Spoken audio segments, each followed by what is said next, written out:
تصور کریں، ایک طرف ایک 6 سال کا چینی بچہ اپنے کلاس روم میں بیٹھا اپنا پہلا اے آئی چیٹ باٹ بنا رہا ہے، اور دوسری طرف ایک اور پڑوسی ملک کی ایک بہت ہی نامور یونیورسٹی کے طلباء چین سے خریدا ہوا ایک روبوٹ اپنا لیبل لگا کر اپنے فائنل پروجیکٹ کے طور پر پیش کر رہے ہیں۔ ہاں، اور یہ کوئی معمولی فرق نہیں ہے۔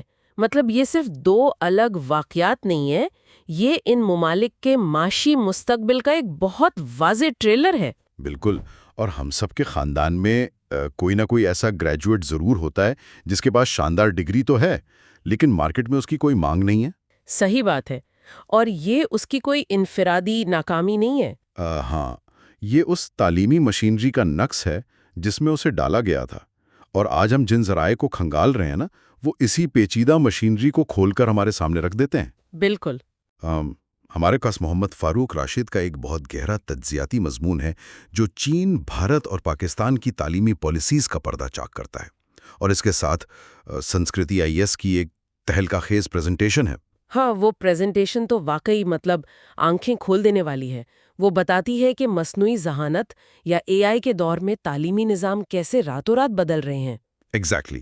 تو ہمارا مقصد آج یہ سمجھنا ہے کہ کیسے ایک ملک ٹیکنالوجی کی دور میں میلوں آگے نکل گیا اور باقی دو کیوں بنیادی مسائل میں ابھی تک الجھے ہوئے ہیں، اور کیا ہم ان تینوں نظاموں کو ملا کر کوئی ایک بہترین مثالی ماڈل بنا سکتے ہیں۔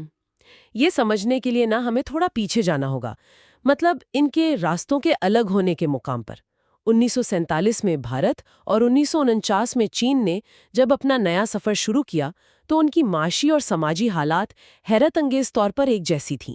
یعنی دونوں جگہ غربت تھی، ناخواندگی تھی۔ بالکل، وسائل کی شدید کمی تھی، لیکن پالیسیز کا رخ بالکل مختلف تھا۔ اب دیکھیں، اگر ہم صرف چند دہائیاں پیچھے 1990 کے اعداد و شمار میں جائیں تو یہ خلیج بڑی بھیانک شکل اختیار کر لیتی ہے۔ اچھا، 1990 میں کیا نمبرز تھے؟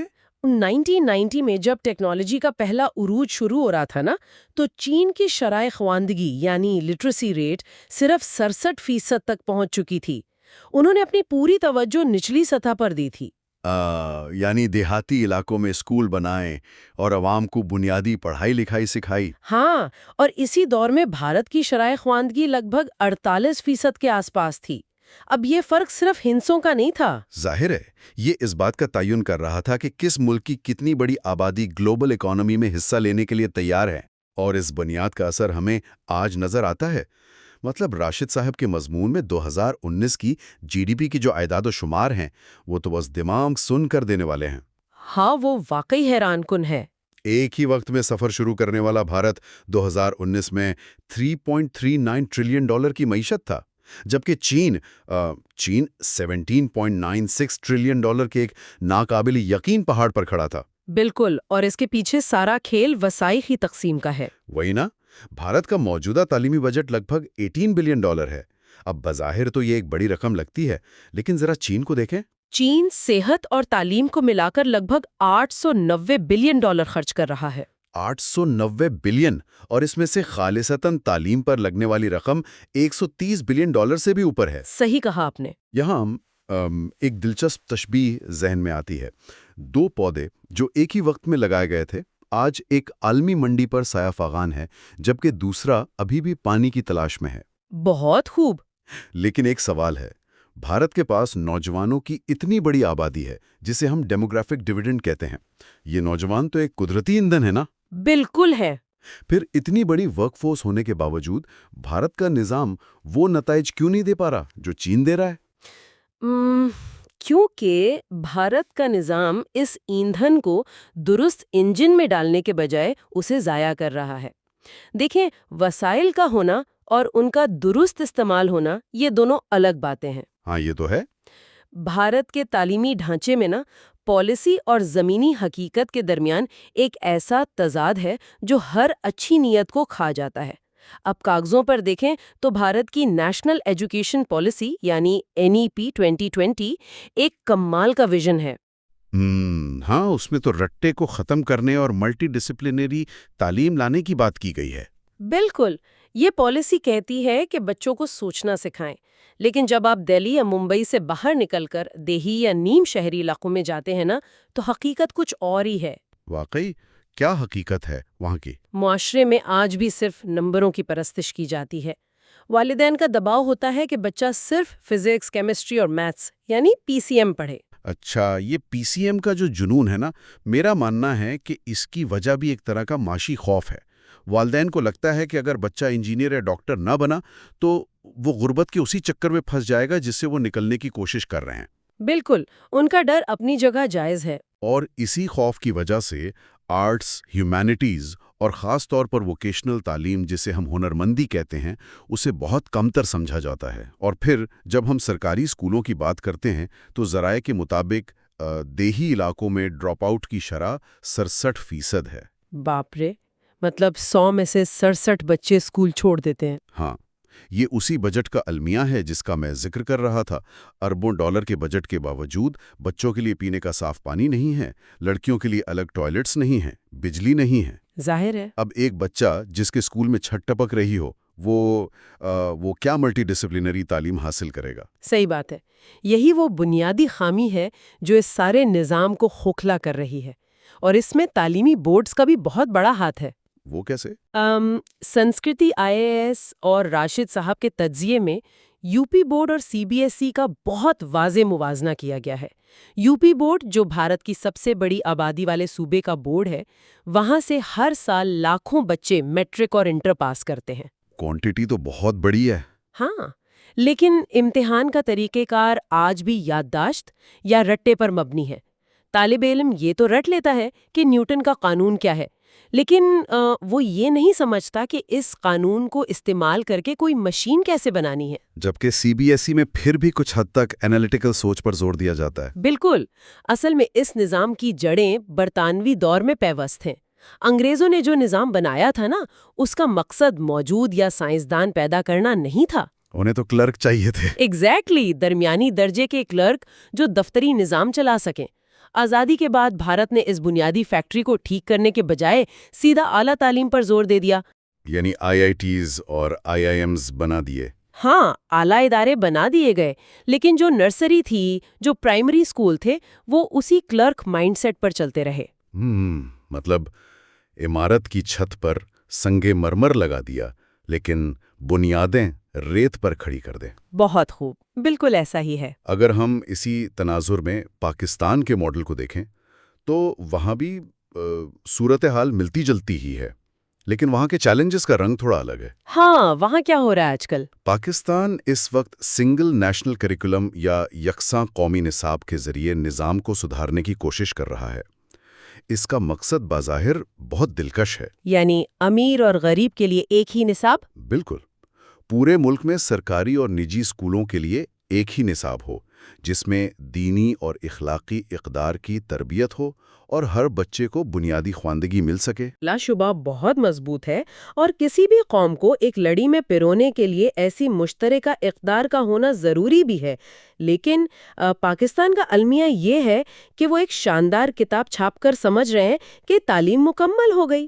امپلیمنٹیشن کا مسئلہ ہے نا۔ ایگزیکٹلی، اصل مسئلہ اس کتاب کو عملی شکل دینے میں ہے۔ ایک جدید نصاب تب تک کاغذ کا ٹکڑا ہے جب تک اسے پڑھانے والے اساتذہ کے پاس وہ مہارت نہ ہو۔ پاکستان میں اساتذہ کی جدید تربیت کا شدید فقدان ہے۔ صحیح۔ جو استاد خود روایتی طریقے سے پڑھ کر آیا ہے، وہ بچوں کو کرٹیکل تھنکنگ کیسے سکھائے گا؟ بالکل، اور اس سے بھی بڑی پریشانی کی بات یہ ہے کہ تحقیق، ٹیکنالوجی اور STEM یعنی سائنس، ٹیکنالوجی، انجینئرنگ اور میتھ کے میدان میں پاکستان دنیا کی رفتار سے بہت پیچھے ہے۔ یہ تو ہے۔ جب آپ کا تعلیمی فوکس صرف اخلاقیات اور بنیادی پڑھائی تک محدود ہو جائے اور آپ سائنس کی لیبارٹریز پر سرمایہ کاری نہ کریں تو آپ دنیا کی معاشی دور سے کٹ جاتے ہیں۔ اچھا، ذرا رکیے۔ اگر ہم بھارت کے IITs اور پاکستان کے اخلاقی نصاب دونوں کو سامنے رکھیں تو زمینی حقیقت کیا ہے؟ کیا یہ دونوں ممالک واقعی وہ لوگ پیدا کر رہے ہیں جو دنیا بدل سکیں؟ نتیجہ تو کچھ اور ہی بتا رہا ہے۔ یا یہ صرف اور صرف بے روزگار ڈگری یافتہ افراد کی ایک فوج تیار کر رہے ہیں؟ مجھے اس حوالے سے گلگوٹیاز یونیورسٹی کا وہ واقعہ یاد آ رہا ہے جس کا ذکر ہمارے ذرائع میں ہے۔ اوہ ہاں، وہ روبوٹ والا واقعہ۔ ہاں، یہ واقعہ صرف شرمناک نہیں بلکہ پورے نظام کے منہ پر تماچا ہے۔ مطلب ایک یونیورسٹی کے طلباء جنہیں انجینئر بن کر نئی چیزیں بنانی چاہیے تھیں، انہوں نے چین سے بنا ایک روبوٹ منگوایا۔ اور اس پر اپنا نام چپکا دیا۔ بالکل، اور اسے اپنی عظیم اختراع کے طور پر پیش کر دیا۔ ہم چیزوں کو کاپی بھی ٹھیک سے نہیں کر پا رہے، اختراع تو دور کی بات ہے۔ واقعی یہ اس بات کا ثبوت ہے کہ نظام ڈگری مانگتا ہے، پروجیکٹ مانگتا ہے، لیکن یہ نہیں سکھاتا کہ وہ پروجیکٹ بنانا کیسے۔ دیکھیں، یہ واقعہ جس ذہنیت کی عکاسی کرتا ہے نا، وہ دہائیوں کی غلط ترجیحات کا نتیجہ ہے۔ جب پورا نظام صرف اس بات پر انعام دیتا ہے کہ کاغذ پر نمبر کتنے آئے ہیں، میرا مطلب ہے، یا فائنل پریزنٹیشن کیسی تھی، ہاں، اور اس بات پر کوئی توجہ نہیں دیتا کہ وہ چیز واقعی کام کیسے کرتی ہے، تو طالب علم شارٹ کٹ ڈھونڈتا ہے۔ یہ کروڑوں نوجوان جو مارکیٹ میں آ رہے ہیں، انہیں نہیں معلوم کہ مشینری کیسے کام کرتی ہے، کوڈ کیسے لکھا جاتا ہے۔ اور یہی وہ موڑ ہے جہاں چین نے ایک بالکل مختلف اور انتہائی منظم راستہ اپنایا۔ بالکل۔ اگر ہم چین کو دیکھیں نا، تو وہ تعلیم کو محض امتحانات کے نظام کے طور پر نہیں دیکھ رہا، بلکہ وہ اسے ایک قومی سطح کے سافٹ ویئر اپ ڈیٹ کی طرح دیکھ رہا ہے۔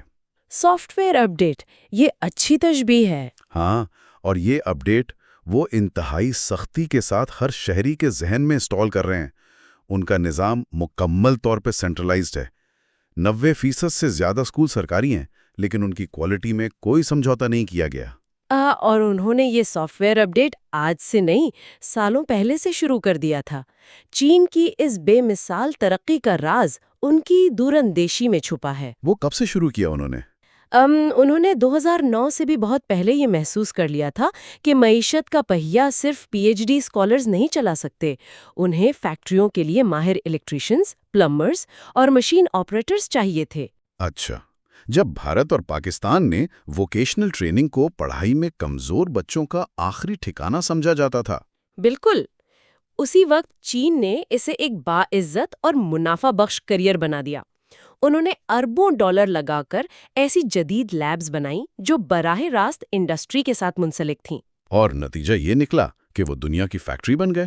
ہاں، لیکن جو کام وہ اب کر رہے ہیں نا، وہ اس پچھلے کارنامے سے بھی کئی گنا بڑا ہے۔ سنسکرتی IAS کی رپورٹ کے مطابق وہ اب مینوفیکچرنگ سے نکل کر آرٹیفیشل انٹیلیجنس کے دور کے لیے اپنی نسل تیار کر رہے ہیں۔ اور یہاں بات آتی ہے 10 اپریل 2026 کے اس سنگ میل کی جس نے دنیا بھر کے ماہرین کی نیندیں اڑا دی ہیں۔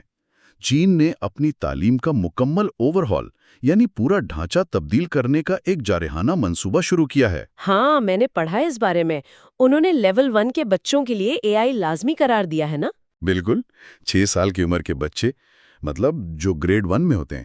سن کر عجیب لگتا ہے کہ ایک بچہ جو ٹھیک سے لکھنا نہیں جانتا وہ AI کیسے سیکھے گا؟ تو وہ سکھاتے کیا ہیں اتنے چھوٹے بچوں کو؟ وہ انہیں پیچیدہ کوڈنگ نہیں سکھا رہے ہیں، وہ لاجک سکھا رہے ہیں۔ بچے چھوٹے چھوٹے بلاکس جوڑ کر روبوٹ کو حرکت دیتے ہیں تاکہ انہیں معلوم ہو کہ مشین فیصلے کیسے کرتی ہیں۔ ویسے ذرائع میں یہ بھی بتایا گیا ہے کہ UAE تو اس معاملے میں اور بھی آگے نکل گیا ہے۔ وہاں وہ 3 سال کی عمر سے ہی بچوں کو AI کی بنیادی سمجھ دے رہے ہیں۔ واقعی 3 سال؟ ہاں، لیکن چین جس بڑے پیمانے پر اسے کروڑوں بچوں پر نافذ کر رہا ہے، وہ تاریخ میں پہلے کبھی نہیں ہوا۔ اور اس نفاذ کی سب سے شاندار بات یہ ہے کہ انہوں نے سارا بوجھ صرف طلباء پر نہیں ڈالا۔ بالکل، ہمارے ہاں تو کمپیوٹر سائنس نصاب میں ہوتی ہے لیکن استاد کو کمپیوٹر آن کرنا نہیں آتا۔ امتحان پاس کریں گے، اگر استاد AI کا امتحان پاس نہیں کرتا تو وہ کلاس روم میں قدم نہیں رکھ سکتا۔ ارے واہ! وہ اساتذہ کو تربیت دے رہے ہیں کہ AI کو استعمال کرتے ہوئے بچوں کی کمزوریاں کیسے جانچنی ہیں، اور یہ سب ایک رات میں نہیں ہو رہا۔ ان کی قیادت دیکھیں تو وجہ سمجھ آتی ہے۔ ہاں، ان کے وزیر تعلیم کا ذکر ہے نا اس میں؟ بالکل، ان کے وزیر تعلیم ہوائے جن پنگ کوئی روایتی سیاستدان نہیں ہے۔ انہوں نے 1993 میں کمپیوٹر سائنس اور الیکٹریکل انجینئرنگ میں PhD کی تھی۔ ایک سائنسدان جب وزیر تعلیم بنتا ہے تو وہ ملک کو تکنیکی سمت میں ہی دوڑاتا ہے۔ اسی لیے تو QS world future skill index 2025 میں چین 11ویں نمبر پر کھڑا ہے، جبکہ بھارت، جس کی IT انڈسٹری کا اتنا شور ہے دنیا میں، وہ 25ویں نمبر پر ہے۔ صحیح بات ہے۔ لیکن یہاں ایک لمحے کے لیے ہمیں اس چینی ماڈل کے تاریخ پہلو کو بھی دیکھنا ہوگا۔ یہ جو سافٹ ویئر اپ ڈیٹ ہم کہہ رہے ہیں، اس کی قیمت وہاں کے طلبہ ادا کر رہے ہیں۔ ہاں، دباؤ بہت زیادہ ہے وہاں۔ چین کا نظام دنیا کے سخت ترین نظاموں میں شمار ہوتا ہے۔ ان کے گاؤں امتحانات اتنے دباؤ والے ہوتے ہیں کہ پورے شہر میں ٹریفک روک دی جاتی ہے۔ بچے دن رات مشین کی طرح پڑھتے ہیں۔ تو کیا یہ دباؤ بچوں کی فطری تخلیقی صلاحیتوں کا گلا نہیں گھونٹ دیتا؟ بالکل گھوڑ دیتا ہے۔ یہ دباؤ اس نظام کی سب سے بڑی خامی ہے۔ یہ طلباء پر شدید نفسیاتی بوجھ ڈالتا ہے۔ تو پھر چین کامیاب کیسے ہے اس کے باوجود؟ اس کی وجہ یہ ہے کہ چین اس کمزوری کی تلافی ایک سمارٹ حکمت عملی سے کرتا ہے۔ انہوں نے اپنی یونیورسٹیوں کو براہ راست ملکی صنعت اور ریسرچ سینٹرز کے ساتھ جوڑ دیا ہے۔ اچھا، یعنی پریکٹیکل اپلیکیشن۔ ہاں، طالب علم جو مشکل ترین میتھ پڑھ رہا ہے نا، اسے پتا ہے کہ اس فارمولے کا استعمال فلاں الیکٹرک گاڑی کی بیٹری بہتر بنانے میں ہوگا۔ اگر وہ آزاد خیال مفکر نہیں بھی بن رہے تو کمال کے انوویٹر ضرور بن رہے ہیں جو پیٹنٹس اپنے نام کرواتے ہیں۔ یعنی آزاد سوچ کو قربان کر کے عملی فائدت خرید رہے ہیں۔ بالکل۔ اس ساری صورتحال کو دیکھنے کے بعد ایک بہت ہی دلچسپ خیال ذہن میں آتا ہے۔ اگر ہم ان تینوں نظاموں کے بہترین حصوں کو ایک جگہ جمع کر لیں، ہمارے ذریعے میں ایک تصور دیا گیا ہے جسے ویژن اکیڈمی کا نام دیا گیا ہے۔ اچھا، یہ کیا ماڈل ہے؟ فرض کریں ہم ایک ایسا ادارہ بنائیں جو چین کی طرح منظم ہو، جہاں سٹیم کی تعلیم ہو، لیکن پھر ہم اس میں بھارت کی وہ لچک اور تخلیقی سوچ شامل کر دیں جو بچوں کو ملٹی ڈسپلنری تعلیم لینے دے، انہیں حوصلہ دے کہ بزنس شروع کریں، رسک لیں۔ اور آخر میں اس پوری جدید عمارت کی بنیاد ہم پاکستان کے اس نظریے پر رکھیں جہاں اخلاقی اقدار اور سماجی مساوات شامل ہو، تاکہ یہ ٹیکنالوجی انسانیت کے خلاف استعمال نہ ہو۔ واقعی یہ ویژن اکیڈمی محض ایک سکول نہیں بلکہ ایک مکمل انسان سازی کا کارخانہ ہوگی۔ تصور کریں، بچہ صبح کو چینی طرز کی لیب میں اے آئی کوڈنگ سیکھ رہا ہے، اور دوپہر میں بھارتی لچک والے ماحول میں اپنے نئے سٹارٹ اپ آئیڈیاز پر کام کر رہا ہے۔ بالکل، اور شام کو وہ پاکستانی اقدار کے تحت معاشرے کی فلاح اور اخلاقیات کے پروجیکٹس پر وقت گزار رہا ہے۔ ایک ایسا نظام جہاں انسان کی عقل کو ٹیکنالوجی سے لیس کیا جائے اور اس کی روح کو اخلاقیات سے مضبوط کیا جائے۔ ایک ایسا انسان جو مشین بھی بنا سکے اور اس میں درد دل بھی رکھتا ہو۔ اگر ہم آج کی اس گفتگو کو سمیٹیں تو واضح نظر آتا ہے کہ چین اپنے آنے والے کل کے سب سے بڑے ہتھیار یعنی اے آئی سے اپنی نسل کو لیس کر رہا ہے، جبکہ بھارت اور پاکستان اب تک کرسیوں، چھتوں، ٹوائلٹس اور پرانے نصاب کے مسائل سے ہی لڑ رہے ہیں۔ ہاں، یہ ترجیحات کا بڑا خوفناک فرق ہے۔ لیکن گفتگو ختم کرنے سے پہلے سننے والوں کے لیے ایک سوال چھوڑ کر جانا چاہتا ہوں میں۔ ضرور۔ چین آج بے تحاشا محنت کر رہا ہے کہ اس کے بچے کوڈنگ کریں اور اے آئی کو کنٹرول کریں، لیکن ذرا سوچیں، جس تیزی سے اے آئی خود سیکھ رہی ہے، اگر کل کو اے آئی کوڈنگ اور سسٹم اپڈیٹ خود ہی کرنے لگے؟ یعنی مشینیں خود مشینیں بنانے لگیں؟ بالکل۔ تو کیا اس وقت چین کا یہ سخت اور ٹیکنالوجی پر مبنی نظام فرسودہ نہیں ہو جائے گا؟ اور اس وقت جب مشینیں کوڈنگ کر رہی ہوں گی تو کیا بھارت کی وہ تخلیقی لچک اور پاکستان کا وہ اخلاقی کردار اور ہمدردی، کیا یہی وہ واقعی انسانی خصوصیات نہیں بن جائیں گی جو ہمیں ان مشینوں سے الگ رکھیں گی؟ یہ تو بہت گہرا سوال ہے۔ شاید مستقبل کی اصل جنگ کوڈنگ کی نہیں بلکہ اس بات کی ہوگی کہ اس مشینی دور میں کون کتنا زیادہ انسان رہ پاتا ہے۔ اس سوال پر ضرور غور کیجیے گا۔ اپنا خیال رکھیے گا۔